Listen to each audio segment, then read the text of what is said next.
Thank you, Mr. Chairman. And thank you, Associate Deputy Director Toomey, for being here today. President Donald Trump has taken a multitude of bold actions since assuming office again on January 20th.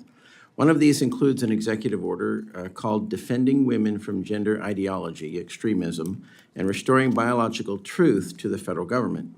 This executive order injects common sense back into the federal government by recognizing that there are only two sexes and that an individual cannot change his or her God-given sex.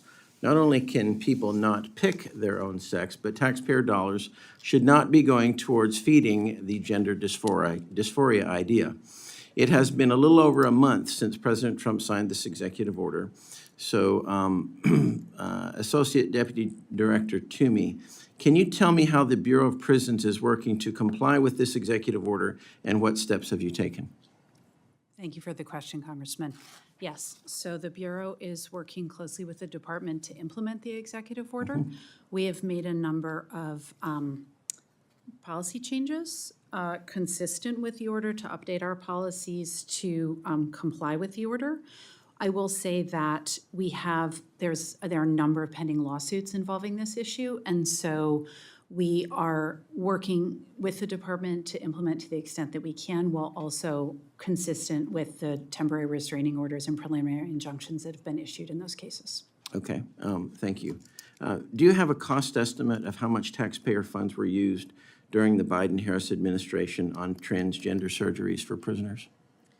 There were 2 surgeries during that period, one in 2022 and one in 2023, and the total cost was about $400,000. About $400,000, okay. So with this new directive for prisoners, will taxpayer funds continue to be used for transgender surgeries? We are no longer referring inmates for those surgeries. Okay, great, thank you.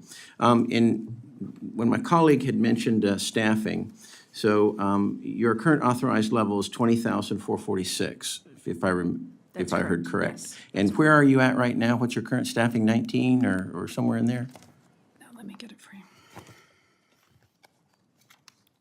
Our current staffing is, our on board is 15,992. 15,992, so almost 16,000. So you have a almost 4,500 shortfall of staffing from 15,992, almost 16,000 to 20,446. That's correct. Okay, all right.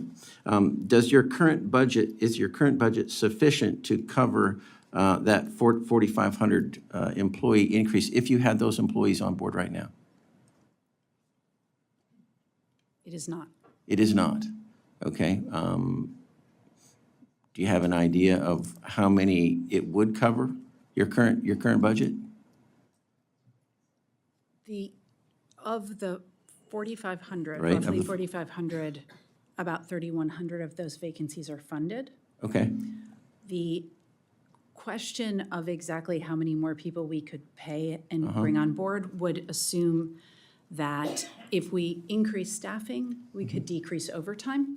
Okay. And that we would gain some savings from overtime, so we could increase staffing, but some overtime some of the overtime is driven by the need to take inmates to the outside community for medical care, and that is not something that will be driven down by having more corrections officers. Okay. So that 3,100 that is funded, since you don't have those employees right now, what happens to that money? It's being paid out in overtime, and it's being paid out in incentives. Okay, so it's not being returned to the Treasury or anything like that? No. Okay, all right. And lastly, I want to move on and focus on how the Bureau of Prisons is working with DHS and immigrations to enforce President Trump's historic actions on immigration and closing the southern border. It's my understanding that earlier this month, the Bureau of Prisons entered into a non-binding agreement with DHS and ICE that states that those detained by ICE will be housed in several federal detention centers across the country. So can you shed light on how the Bureau of Prisons is working with DHS and ICE on this matter? We've entered an interagency agreement with ICE, as you noted. It allows ICE to place detainees in 5 BOP facilities, Miami, Atlanta, Leavenworth, Philadelphia, and Berlin. There are currently detainees in the first 4 of those, Miami, Atlanta, Leavenworth, and Philadelphia. The IAA provides for DHS to fully reimburse BOP for its costs associated with housing those individuals. Okay, all right. How many individuals do you have, do you know? As of this morning, there are about 700. Mr. Dean? Thank you. And I yield back.